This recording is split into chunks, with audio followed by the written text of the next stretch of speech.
Olá pessoal, tudo bem com vocês? E no vídeo de hoje eu venho reagir a um programa que era o Repórter Manchete. E nesse programa eles mostraram como era a vida das travestis na época. Eu não tenho aqui uma data certa do programa quando passou. Eu acredito que foi nos anos 90. Inclusive, se alguém lembrar da data, quiser deixar aqui nos comentários, vai ser super aceito. E esse programa ele é um pouquinho longo, mas para o vídeo já não ficar mais longo ainda, eu já vou pedindo para você deixar o like no vídeo, se inscrever no canal se ainda não é inscrito e também compartilhar o conteúdo ajudando no crescimento do canal. O canal vai passar aí por umas reformulações, talvez vocês não vão ver mais muito o meu rostinho por aqui. O LGBTQIA Amamos vai ser todo assim, a nova temporada, mas eu vou continuar com os vídeos de reação aqui no canal. Nesse tipo de vídeo vocês não vão deixar de ver o meu rostinho lindo. E vem comigo pra gente ver junto esse programa lá da Rede Manchete, o Repórter Manchete.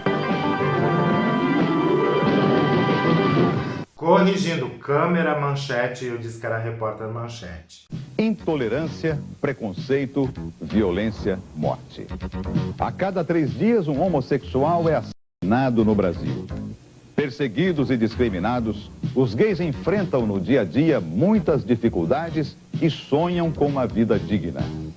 Quase no fim do século XX, ser homossexual ainda é uma experiência dolorosa para milhões de homens e mulheres. Acho que era finzinho ali dos anos 90. Acho que de repente já mais ali pro fim da TV Manchete. Nesta noite você vai conhecer a vida dos travestis brasileiros. A prostituição que acaba em morte na principal rodovia do país. O medo invade as madrugadas no Baixo Gay, na zona sul do Rio de Janeiro. É um programa forte, então se vocês não curtem muito coisas sensíveis, se vocês acham que esse tipo de vídeo vai dar um gatilho, já nem assiste. O policial militar que assassinou 3 travestis numa mesma noite em São Paulo. E a reação dos gays que vão literalmente à luta para se defender. No ar, câmera Manchete.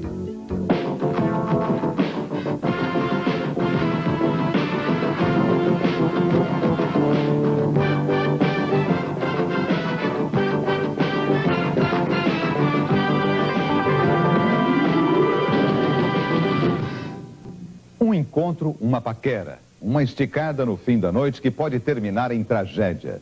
Na madrugada carioca, vários homossexuais já foram vítimas do golpe Boa Noite Cinderela. E esse golpe ainda é dado até hoje, né? Por isso é importante quando você vai sair, você não beber nada de alguém que venha e te ofereça, não deixar sua bebida ali sozinha, de repente vai no banheiro. Pode ser que alguém mal intencionado queira ir dar um Boa Noite Cinderela em você. Ao levarem desconhecidos para dentro de casa, eles são dopados, roubados e até mortos.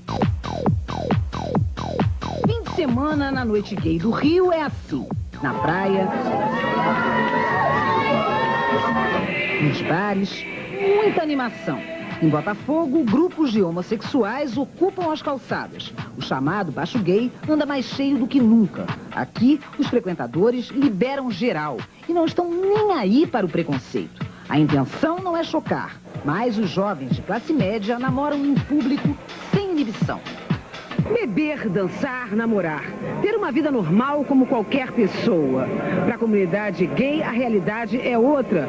Assustados com uma onda de violência contra os homossexuais, eles se sentem vítimas em potencial da discriminação. E o que é pior, já estão acostumados com o desrespeito e até com agressões, que algumas vezes terminam em morte. Baixo Gay ainda existe, será? Vocês que moram aí nas redondezas, deixa aqui nos comentários se existe essa terminação ainda pro local que as gays se encontram, né, hoje em dia. Se bem que muitos locais LGBT já terminaram ou se tornaram alternativos, aqui principalmente tem muito disso. Geralmente, a gente sempre os viados, travestis, porque a gente não gosta dessa raça. Este adolescente que não consegue esconder a revolta contra os gays faz parte de uma gangue de adolescentes de Copacabana. Uma turma da pesada que de homossexuais por prazer. Tava passando na rua, né? Aí tinha uns 3 rapazes sentados. Aí eu passei e eles começaram a mexer comigo. Na pessoa tava aquelas piadas meio inconvenientes. Eu peguei e falei com ele, poxa, o que tá vendo, cara? Aí ele falou, ele é o quê? Desculpa até a expressão, mas o que tá acontecendo? Não gostou não, mesmo com todas elas? Aí ele pegou e falou assim, não gostei, não te conheço. Poxa, Aí ele foi, pegou e me agrediu, um soco na boca, perdi um dente. Que tenso, né? Bom, gente, sempre quando eu escutava alguma piadinha na rua, até hoje, eu não falo nada, eu passo batido como se não tivesse sido pra mim, como se eu não tivesse escutado, porque eu sei que eu não vou ter forças de poder revidar, né? A gente não sabe qual a intenção da pessoa que tá ali ofendendo, qual é a intenção dela. Mas a intolerância e a violência estão em todo lugar. Os gays são um alvo fácil de garotos de dopam as vítimas para roubar. Este golpe ficou conhecido como Boa Noite Cinderela e começa geralmente num ponto de encontro de gays. Um jovem de boa aparência aborda o homossexual na mesa de bar. O papo segue animado por algumas horas, até que os dois resolvem terminar a noite na casa da vítima. O jovem aproveita uma distração do dono da casa para colocar alguma droga no copo dele. O homem desmaia. O jovem rouba a carteira com todo o dinheiro e cartões de crédito. As vítimas do golpe chegam a dormir até 30 horas seguidas. E enquanto isso, vários saques são feitos em sua conta corrente. Gente, isso não é uma coisa que acontecia só lá no passado. Ainda hoje acontece. Vocês que usam muito o aplicativo têm que estar de olho. O empresário da noite, Alex Halder, chegou a lançar uma campanha para ajudar os gays a evitar o Boa Noite Cinderela. E mesmo assim, há 6 meses, caiu na armadilha. Alex não desconfiou do rapaz bonito e bem vestido que puxou conversa com ele e acabou dormindo com o inimigo. Você dormiu durante quanto tempo? 14 horas. Quando acordou, o que estava faltando? Não, estava no chão, com a minha carteira espalhada, documentos. O meu não estava sem meu relógio, sem minha pulseira. E faltava meu cartão do banco e a chave do meu carro. A noite do Rio está repleta de histórias como a do empresário. Personagens homossexuais de várias classes sociais que buscavam apenas diversão e foram traídos pelo desejo. Eles sentaram na mesa, perguntaram se eu podia pagar um chopp. Eu fui, dei o dinheiro, eles foram lá, compraram, trouxeram para mim, tomei, caí. Entendeu? Aí quando eu acordei foi 2 dias depois, malzão no hospital, tinham levado dinheiro, relógio, tudinho. Tanto que agora eu não bebo mais copo de ninguém, tenho o máximo de cuidado, entendeu? Roubaram minhas coisas, me bateu, eu fiquei assim 2 dias andando pela rua igual um mendigo, até voltar a ser. Por todos esses exemplos, o medo ronda o Baixo Gay. Há 6 meses, um grupo de jovens vem agredindo e os ataques acontecem de madrugada na volta para casa. Estava saindo, largando do serviço, estava indo embora para casa e passaram 4 rapazes no carro, no corcel, e ativaram os extintores de incêndio. Só que eu corri para trás e pensei que eles fossem desistir. Aí eles pegaram, deram a volta, deixaram o carro na esquina, aí desceram os 4 a pé. Aí me deram o pé, me deram aqui no pescoço. Só que deu tempo de eu correr e quando cheguei mais à frente tinha o porteiro de um prédio que pediu que eu entrasse lá. Que é aí que não deu tempo de fazer nada comigo. O que essas pessoas falavam? Eles falavam porque vamos bater que é homossexual. Deu, tá no Baixo Gay eles. Para se defender, os movimentos gays estão divulgando um manual, alertando para os perigos da noite do Rio. Pequenos conselhos do tipo: evite levar desconhecidos para casa e prefira programas em motéis ou saunas. No caso de levar alguém para casa, recomendo o manual. Não esconda o estranho de vizinhos e porteiros. Eles podem ajudar em caso de agressão. Não deixe armas ou e se for agredido, não fique constrangido. Procure imediatamente a polícia. Acho que isso, nesse sentido, hoje em dia já mudou, né? As pessoas que sofrem algum tipo de agressão, elas já têm uma coragem de ir até a delegacia e falar e expor a situação. Embora muitas vezes, né, talvez ela não seja recebida da forma que ela esperava. As pessoas hoje em dia têm um pouco mais dessa coragem que no passado não se tinha, porque era tudo muito escondido, muito mais reprimido, né? As pessoas tinham que ser mais discretas porque perdiam emprego, várias coisas, enfim. Tava andando na praia de Copacabana lá no Rio, andando normalmente, veio um garoto, falou que era gay, eu olhei pra trás pra ele, eu encarei, realmente encarei, ele veio por trás de mim, passou uma banda, eu caí no chão.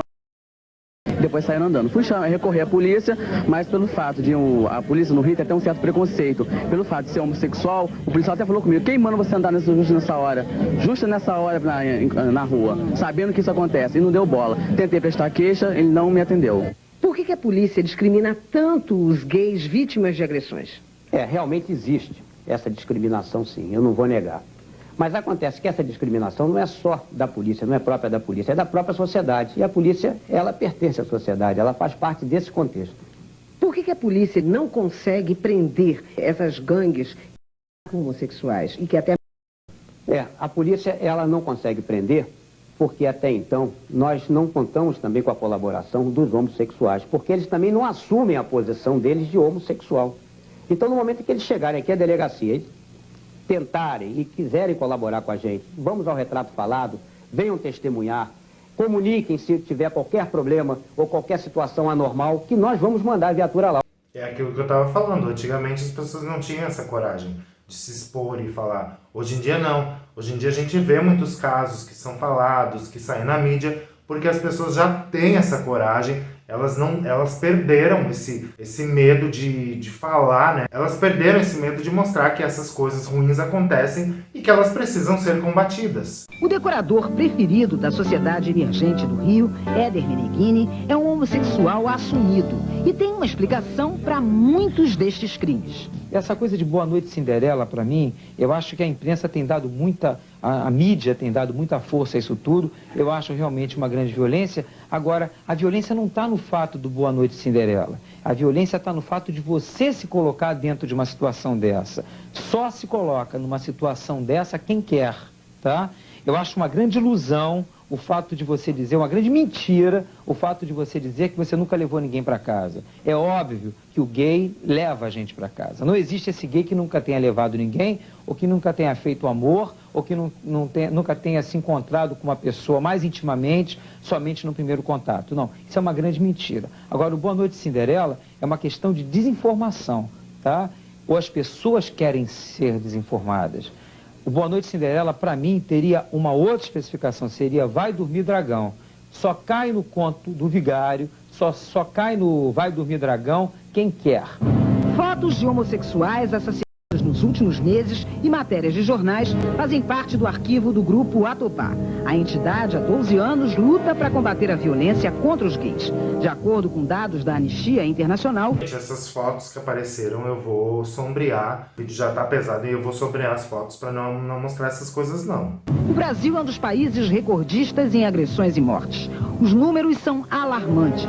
De 80 a 96, 1.468 homossexuais foram assassinados, o que significa uma morte a cada 3 dias. Um Disque Violência já está funcionando para receber denúncias que chegam de todo o país. O que a gente procura fazer com que essa pessoa vá a uma delegacia, ou então vá fazer o corpo de delito lá e levar o delegado a essa amostra e procurar os grupos de emancipação homossexual que orientem mais, procurar um advogado para saber seus direitos. A preocupação com a violência está presente em outros pontos de homossexuais. E eu acho que esses números continuam, talvez até tenham piorado, porque hoje em dia é falado mais, é mostrado mais. E naquele tempo não, né? Naquele tempo muitas das coisas que aconteciam eram escondidas, ficavam ali por debaixo dos panos. Talvez esse número do passado fosse maior ainda, se não houvesse toda essa questão das pessoas ficarem dentro de um armário, como era antigamente. O dono desta boate, o francês Gilles Lascar, achou uma forma de chamar a atenção dos clientes para a ação de bandidos e mandou imprimir o alerta nos bilhetes de entrada. E atrás dessa cartela, que é o grande segredo, e que diz que sua maior segurança e nossa maior preocupação é que se por acaso você encontrasse aqui dentro da boate alguém que tentou assaltar ou alguém que assaltou um amigo seu, de falar com a gerência que imediatamente nós tiramos aquela pessoa da boate e nunca mais ela vai entrar aqui. A violência uniu ainda mais os homossexuais. Conscientes que hoje são cidadãos marginalizados, eles acreditam que ainda tem muita luta pela frente. É homossexual, mas é ser humano, entendeu? Eu acho que nenhum ser humano tem direito de ser agredido, tem que ser agredido dessa forma. Eu optei por uma vida, eu sou homossexual e, no entanto, tem certos momentos que eu tenho que viver escondido. É muito duro, sabe? É duro demais. Você não... Na verdade, nem é uma opção, né, amigo? Nasce assim, enfim, é a vida que a gente tem pra viver. A gente não tem como fugir muito disso. Muitos fogem. Entram pra igreja, se casam aí, tendo seus relacionamentos heteronormativos. Não é uma opção, não é uma coisa assim. Eu vou escolher ser assim. Não, se nasce assim e não tem outra alternativa que não seja viver essa vida. Não viver aquilo, não fazer aquilo que você sente com liberdade. Muita gente se finge de macho, porque a sociedade lhe faz ser assim. A expressão que define o momento em que um homossexual se assume em público não se aplica à maior parte dos gays brasileiros. A toda hora eles enfrentam o preconceito e a discriminação. Mas em alguns bares da noite paulistana, gays e lésbicas encontram espaço para liberar sentimentos reprimidos. Na intimidade de bares como este, elas revelam a opção sexual que não podem expor no dia a dia. E a todo momento surgem novos bares em São Paulo dedicados a uma clientela exclusiva. Gays, lésbicas e simpatizantes. São os chamados bares GLS. Os chamados GLS antigamente, que muita gente diz... era GLS. Hoje em dia só tem letrinhas aumentando, né? É que antes era outra configuração, inclusive tem vídeo falando sobre isso aqui no canal. Se você quer se informar sobre isso, quer entender o porquê das letrinhas terem aumentado, vai ver o vídeo aqui que eu vou deixar aqui de sugestão para vocês ir lá e não falarem mais bobagens. Oi, dá licença um pouquinho, posso atrapalhar? Você é, como é que eu posso dizer, é lésbica, é isso? Eu sou lésbica. Eu sou gay, né? A sua namorada tem algum problema, não quer aparecer? Ela não pode aparecer, pelo menos por enquanto. Por quê? Pode saber? Porque ela tem uma família. Ela tem uma família que não aceita ela, na verdade, né? Porque família todos nós temos. Mas no caso, ela tem uma família que não aceita ela. Você passou por algum tipo de preconceito, algum tipo de violência por você ser lésbica e assumida? Já. Muitos. A gente não passa por um, passa por muitos preconceitos. A nível de trabalho mesmo, tá? Eu fui admitida numa loja, passei pelo teste dos psicólogos e não entrei para o trabalho porque eu era lésbica. A casa foi feita em função por serem homossexuais até mesmo, tá? Foi feita em função de uma casa, buscando uma casa para que as pessoas pudessem estar à vontade, fugindo um pouco da sociedade, até mesmo aquele mesmo gueto, o próprio gueto. Este bar na Zona Sul de São Paulo é um dos redutos mais recentes. E antes mesmo de ser inaugurado, segundo a proprietária, já sofreu discriminação. Uma fábrica de cerveja se recusou a colocar a sua marca no luminoso na porta do bar. Falaram pra mim que era uma política de empresa e tal, e que não era preconceito e discriminação. Gente, essa empresa tava ganhando rios de dinheiro, né? Negando o cliente. Eu vou conversar agora com uma garota que tem 26 anos de idade e é lésbica assumida desde os 15 anos, mas pediu para não ser identificada de jeito nenhum. A nossa conversa vai acontecer aqui na rua, justamente porque ela sofre discriminação em casa e no trabalho. Que tipo de discriminação é essa? É uma discriminação que acontece com agressão física, com ofensas, humilhação. Na minha casa eu revelei aos meus pais que eu era homossexual e eles me agrediram, eles me bateram, eles me trancaram dentro de casa por cerca de um ano. Você ficou presa em casa durante um ano? Fiquei presa, até emprego perdi. Eu fiquei assim, cárcere mesmo, fiquei presa, amarrada. Não podia sair pra nada? Não, se eu saísse tinha um gay que ficasse me vigiando. Eles colocaram um rapaz que... onde eu ia, ele ia atrás. Então não tinha como ter amigos, como ter uma vida normal como qualquer outra pessoa.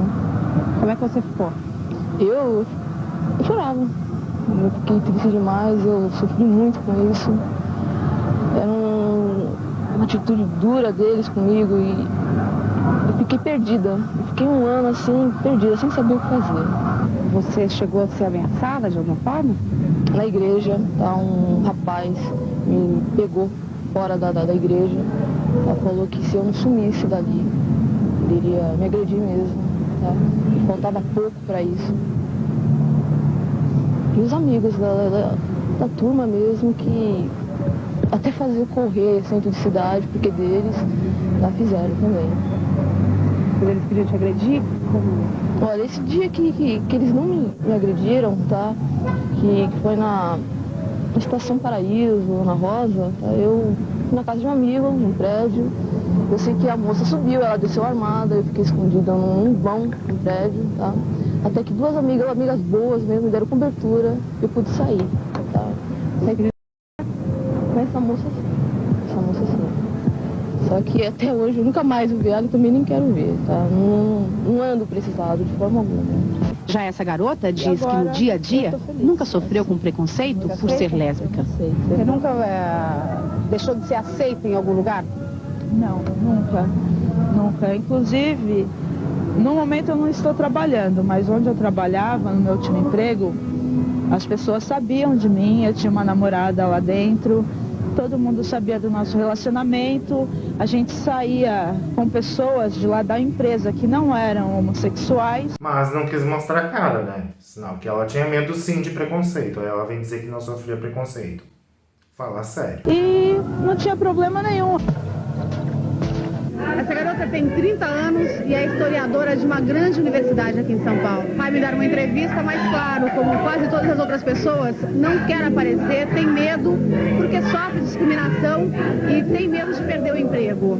Esconder como marginal, porque você pode correr riscos com isso, é traumatizante. A sua sexualidade devia ser aceita e devia ser respeitada, sem que você precisasse se autoagredir e nem se estigmatizar.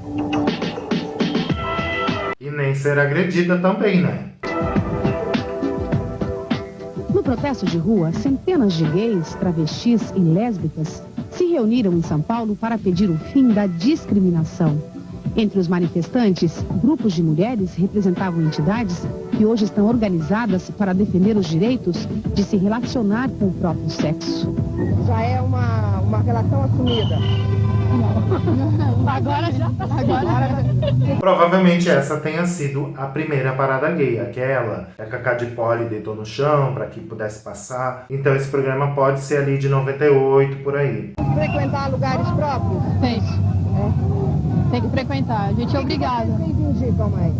Olha, eu acho que mais o direito da gente ter liberdade como todo mundo, né? De poder estar na rua, se abraçar, se beijar, sem ter medo de apanhar ou de alguma coisa assim. Neste prédio da Universidade de São Paulo, gays, lésbicas e travestis podem se manifestar livremente. Aqui funciona o primeiro centro acadêmico gay da América Latina. O CAEUSP se dedica à defesa de interesses dos homossexuais, realizando estudos, debates e palestras. Dos 280 associados da entidade, 50% são lésbicas, que apesar de serem militantes ativas do centro, decidiram não aparecer na gravação da entrevista. Já é difícil para os gays aparecerem, né? Quer dizer, e quando você aparece, você está revelando parte da sua vida privada. Aparecer na televisão é, de uma certa forma, colocar em risco a vida acadêmica e profissional de algumas lésbicas. Pelo menos é isso que se pensa. Por conta do preconceito, né? Que era muito forte. Feliz e bem resolvida sexualmente. É assim que se autodefine essa tradutora homossexual assumida. Miriam Martinho, de 43 anos, conta que até teve problemas de autoaceitação na adolescência. Mas hoje vive de bem com a vida e com a sociedade. Se assumir é uma coisa mais política, eu acho. Em determinadas circunstâncias, quando você está para falar alguma coisa a nível político, em alguma instância política, ou para a mídia, eu entendo que a pessoa deve se assumir. Você se colocar abertamente, porque você está fazendo o seu trabalho. Miriam, há 7 anos, é coordenadora-geral da Rede de Informações Outro Olhar, uma entidade não governamental que trabalha com projetos de direitos humanos e prevenção à AIDS para mulheres hetero e lésbicas. Para ela, o drama da maioria das lésbicas é esconder a sua opção sexual. A pessoa que se esconde, ela não permite, não impõe respeito. Esconde que eu digo assim, esconde como a gente vê esse pessoal que leva uma vida dupla mesmo, né? Para pai, para família, para amigo, para todo mundo. Por exemplo, no trabalho a gente até entende, é o ganha-pão, é problemático, né? Mas quanto mais pessoas estiverem se colocando naturalmente, mais o preconceito tende a diminuir. Pobres e miseráveis quase sempre, os travestis são os que mais sofrem com o preconceito e a violência. Para os que se prostituem, os clientes são um sustento, mas também uma ameaça. Lembrando que hoje em dia o correto é falar as travestis, tá? Só pra deixar aqui bem claro. Depois tem gente que vem aqui nos comentários e diz: é ele sim, não sei o quê. Não, é elas. Mudou, a coisa mudou. Evoluiu. Um simples programa pode custar a vida. Galeria Lasca, Copacabana, Zona Sul do Rio. Durante muitos anos, este foi um dos principais pontos de gays da cidade, hoje desativado por pressão dos moradores. O prédio foi cenário de um crime violento envolvendo homossexuais. Evandro Lima da Luz, um travesti conhecido como Samira Del Fuego, foi morto a facadas, provavelmente por um garoto de programa. Gente, não dá pra mostrar isso. Tem um inscrito do canal que foi, há poucos dias atrás, deixou, ele é do Chile, inclusive, deixou um comentário aqui falando sobre o caso dessa travesti, a Samira Del Fuego, pedindo pra eu fazer um vídeo especial sobre ela. Talvez eu faça, porque tem outras imagens dela, tem uma história interessante pra ser contada. 3 da manhã, 2 homens subiram ao apartamento do travesti no 11º andar. Um deles era um rapaz de programa, já conhecido dos porteiros, o outro um suposto cliente. 20 minutos depois, os 2 homens deixaram o prédio no mesmo táxi em que chegaram. Logo em seguida, o corpo de Samira foi encontrado por outro garoto de programa, que também frequentava o apartamento. Este é o principal suspeito do crime, um homem de quase 1,90 m de altura, que se oferece em anúncios de jornal com o nome de Apolo, o Deus Negro. Bianca, Marlene, Cíntia e Sharon também não conseguiram escapar vivas da violência das ruas. Os 4 travestis se prostituíam na Glória, zona sul da cidade, e foram assassinados em agosto do ano passado. No lugar onde eles faziam ponto, a maioria das agressões vem dos clientes. Por isso, os travestis criaram um vocabulário próprio para proteger uns aos outros. Ô Patrícia, se você for avisar uma colega sua de que um programa é furado, que o Playboy é perigoso, o que você fala? Ah, como assim, na gira? Compra ela? Então, tô passo uma tarde, é o ócio. Aí eu já sei que ele é um ó, não vou me meter, né? Que já saiu com ela, que já é uma... É o pajubá, né? Só que ele um pouco mais rebuscado. Um pajubá mais incrementado que elas usam. De acordo com a Associação de Travestis do Rio, há 8.600 deles que vivem da prostituição na cidade. Cada programa rende em média R$30, mas pode acabar custando a vida. Nós estamos na Via Dutra, estrada que liga o Rio a São Paulo. Este é um dos principais pontos de prostituição de travestis e também um dos mais perigosos. Aqui, os casos de violência são tão frequentes que os travestis passaram a chamar este local de área de tiro ao alvo. Quase todos os travestis que se prostituem na Dutra têm histórias de violência para contar.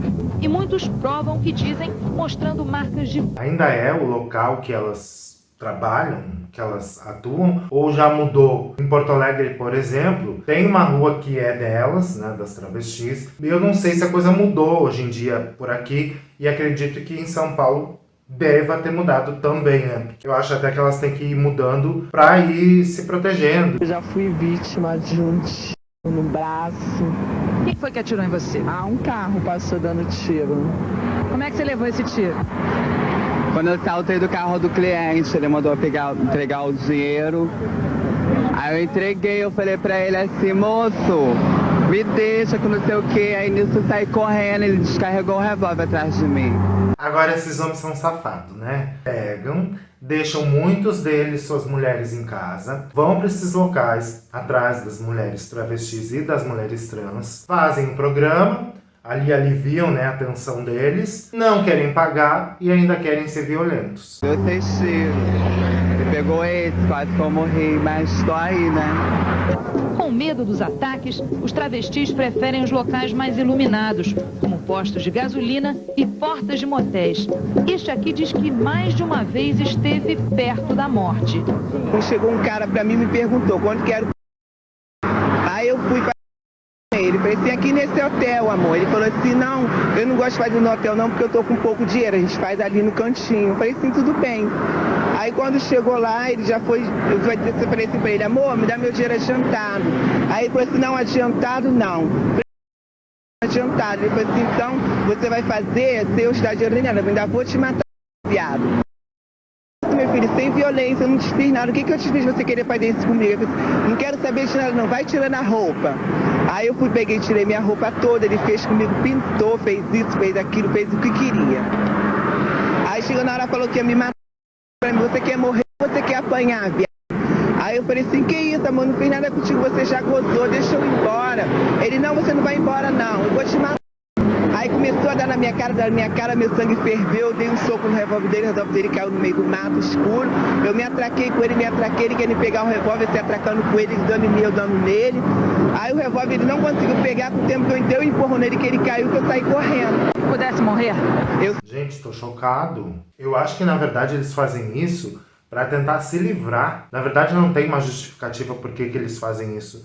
Mas eu acho que muitos fazem isso para se livrar, para tentar se livrar, para se autoafirmar que são machões e, enfim, um complexo todo, um machismo todo que existe dentro da cabeça dessas pessoas, e para eles se livrarem dessa culpa que eles têm por sentirem atração por travestis, mulheres trans, enfim, eles acabam usando da violência depois para reverter essa culpa, né? Essa violência que vem depois desse momento de prazer. Na hora que eu vi a morte na minha frente.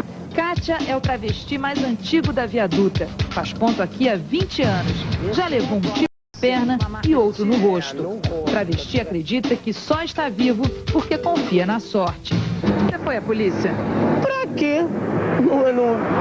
Não, eu não vou fazer o que na polícia? Eu prefiro ficar assim mesmo, deixar pra lá, né?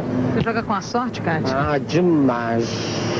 20 anos, não é sorte. Será que a Kátia ainda tá viva? Talvez não tenha sobrevivido a esses anos. Copacabana, na Zona Sul, os maiores inimigos dos travestis são jovens de classe média, que aparecem principalmente nos finais de semana. Ah, na hora incorpora um homem na gente. Vai pra luta. Incorpora, a gente vai em cima também, porque eu não vou, já que vai brigar, que vai apanhar, vamos apanhar também brigando, né, batendo. Tainara, que trabalha na Zona Sul há 10 anos, já levou um perna. Isso não foi o bastante para ela pensar em mudar de vida. Isso aqui tá pra tudo, pra morrer ou pra viver, tá pra tudo. Esta é a cidade de Campos, norte do estado. O travesti carioca Andréa Castro veio para cá há 10 anos com medo da violência do Rio. Só que foi em Campos que Andréa levou 6 tiros no cliente depois de recusar um programa. Tiro atingiu vários órgãos do meu corpo, como eu tive que extrair uma costela e extrair um pulmão. E o pegou no meu coração, estômago e baço, intestino. Eu pensava que a violência era mais no Rio. Então eu vindo para Campo, uma cidade pequena, eu acharia que nunca ia acontecer isso comigo. No hospital, Andréa descobriu que tinha o vírus da AIDS. Apesar da doença, o travesti diz que foi através dela que finalmente conseguiu viver em paz. Hoje eu vivo numa casa de apoio aqui em Campos, é uma casa para soro positivo. Eu vivo lá há 8 anos, desde que eu descobri que estava com HIV, e minha vida, não é que minha vida se fechou, eu acho que minha vida mudou para melhor. Melhor em que sentido? Hoje eu vivo bem, hoje eu vivo no meio de respeito, eu tenho amor, eu tenho carinho, eu tenho solidariedade e tenho amigos e não corro risco de violência nenhuma. Tem gente ainda que vem aqui e critica, né, as casas de apoio, diz que eram, na verdade, casas de café nagem, né? Na verdade, a gente tá vendo aqui um relato de uma pessoa que diz que a vida dela mudou quando ela foi para essas casas de apoio. Então acho que não dá pra gente generalizar não a coisa. O que leva alguém a perseguir e matar homossexuais? Seria o assassino de gays uma pessoa que não aceita a própria sexualidade? Em São Paulo, um policial militar elimina 3 travestis em menos de 5 minutos. Em Miami, um garoto de programa encerra a carreira de um dos maiores estilistas do mundo. 2 crimes bárbaros que expõem a fragilidade da comunidade gay. O americano de origem filipina, Andrew Cunanan, era um personagem desconhecido da maioria das pessoas até a manhã do último dia 15 de julho. Ele ganhou as manchetes do mundo todo quando foi apontado como principal suspeito do assassinato de Gianni Versace na porta da mansão do estilista em Miami. Tem até seriado sobre isso. Eu já vi, é bem interessante. Tem até o Rick Martin, que faz o namorado do Versace. E é um seriado bem legal, se vocês não assistiram ainda essa história. Vai lá, confere que é legal de ver. A caçada Cunanan mobilizou a opinião pública e a polícia americana. Depois de uma semana de cerco, o corpo de Cunanan foi encontrado nesta casa em Miami. A hipótese mais provável é de que ele tenha cometido suicídio. Cunanan era suspeito de mais 4 assassinatos homossexuais. A polícia investiga a informação de que ele queria se vingar dos homens que teriam lhe transmitido o vírus da AIDS. Garoto. Cunanan vivia à custa de homossexuais mais velhos e ricos, que se encaixam no perfil de Gianni Versace, um italiano de origem humilde que conquistou fama e fortuna no mundo da moda. O estilista era conhecido como um homem que escolhia com cuidado as companhias e nos últimos anos mantinha um relacionamento estável. Riqueza, prestígio, fama e influência faziam parte do mundo de Versace, que Cunanan cobiçava e do qual nunca conseguiu se aproximar. No Brasil, 85% dos homossexuais também são homossexuais. A informação é do sociólogo Antônio Sérgio Espanhol, que pesquisou casos de violência contra gays em São Paulo. Ele acredita que nos casos que envolvem garotos, o que motiva os crimes é principalmente a disputa pelo poder. A relação ela já começa num ambiente estigmatizado, num ambiente considerado marginal. A própria relação homossexual ela já é considerada ainda marginal. Então, ela está toda envolta numa tensão muito grande que qualquer coisa que venha a romper essa relação explode em violência. Então, por exemplo, o sujeito que contrata um michê para ir numa casa dele ou num motel para uma relação, qualquer coisa que rompa o contrato estabelecido antes, no encontro, né, você explode em violência. Os homossexuais que se prostituem nas ruas acabam se confrontando também com outro poder, o da polícia. No Rio, a convivência entre travestis e policiais tem sido quase sempre pacífica. É uma prática tão antiga, né, que a gente passa e vê, mas não vejo nada de ilícito que eles estejam praticando. Se a gente observar, com certeza serão presos como qualquer cidadão. No outro extremo dessa relação, uma tragédia causada pela violência de um policial em São Paulo. 12 de março de 1993, bairro da Lapa, Grande São Paulo. Um Fusca branco passa várias vezes pelo mesmo lugar, um ponto tradicional de travestis. Um dos travestis se abaixa para falar com o homem com um na cabeça. Um outro travesti que observava tudo de longe anota a placa do carro. A poucos metros ali são encontrados os corpos de mais 2 travestis irmãos. Os 3 assassinatos ocorreram em menos de 5 minutos e tinham a mesma característica. Todos os travestis foram mortos com um tiro no olho. As investigações levam ao mesmo assassino, o policial militar Cirineu Carlos Letang Silva. O ex-PM Letang foi condenado a 60 anos de prisão e cumpre pena neste presídio da Polícia Militar em São Paulo. Se bobear, foi solto esse homem, ou morreu, não sei. Mas se bobear, não ficou muito tempo preso, não. A psicanalista Regina Navarro Lins é autora do livro A Cama na Varanda, que trata do relacionamento entre os sexos. Ela acredita que, na maioria das vezes, o agressor vê na vítima características de si próprio. Passividade, fragilidade, que ele sabe que tem nele, porque todos nós temos tudo isso, né? Nós somos fortes e fracos, decididos e indecisos, vai depender do momento, da situação. Então, ele percebe no outro aspectos que são dele e ele sente como se o homossexual estivesse traindo o ideal masculino. Ele fica muito ressentido, ele fica com raiva e ele quer marcar a diferença, ele quer mostrar que ele não é homo, né? Não é homossexual. Isso é uma preocupação muito grande. Há 18 anos, o psicólogo Sócrates Nolasco estuda sexualidade masculina. Num dos 2 livros que escreveu sobre o assunto, ele procurou explicar o que há por trás da homofobia. Os indivíduos que agridem essas pessoas, certamente, que são pessoas que devem ser punidas, né, e são pessoas que devem ser acompanhadas. Eu acho que existem situações, sim, de loucura, né, quer dizer, de um distúrbio, vamos dizer assim, de conduta, né, mas o que eu acho que o que é mais pregnante nos dias de hoje é uma certa legitimação e uma certa banalização da violência, e particularmente uma violência com relação aos homossexuais. Eu acho que a gente está falando de um fenômeno de uma sociedade muito pouco elaborada, né, uma sociedade muito pouco generosa e uma sociedade muito desigual, né, quer dizer, nesse sentido, uma sociedade que tolera situações onde a cidadania, onde o direito à vida, o respeito ao outro, o respeito à diferença, não se constitui enquanto direito.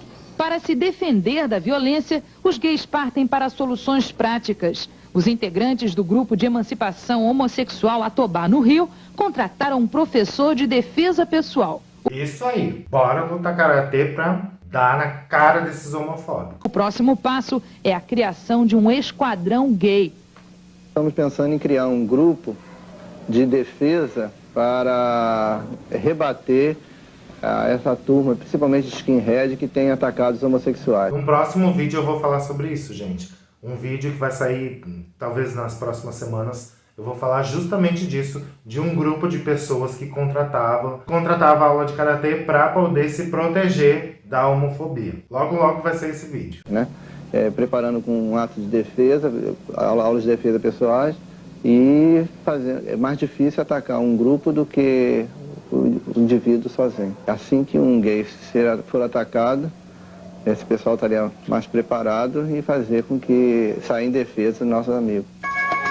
E assim terminou o Câmera Manchete, um programa que na verdade não só contou a vida das travestis, conforme eu tinha falado no começo do vídeo, mas ele foi um programa que mostrou todas as siglas ali, mostrando que a violência atingia ali todas as letras, né? E até hoje atinge. Infelizmente esse quadro não mudou, principalmente para as mulheres trans e para as travestis. A gente teve alguns avanços, é algo que a gente sempre está falando aqui no vídeo, mas também ainda há poucas leis que nos amparam, né?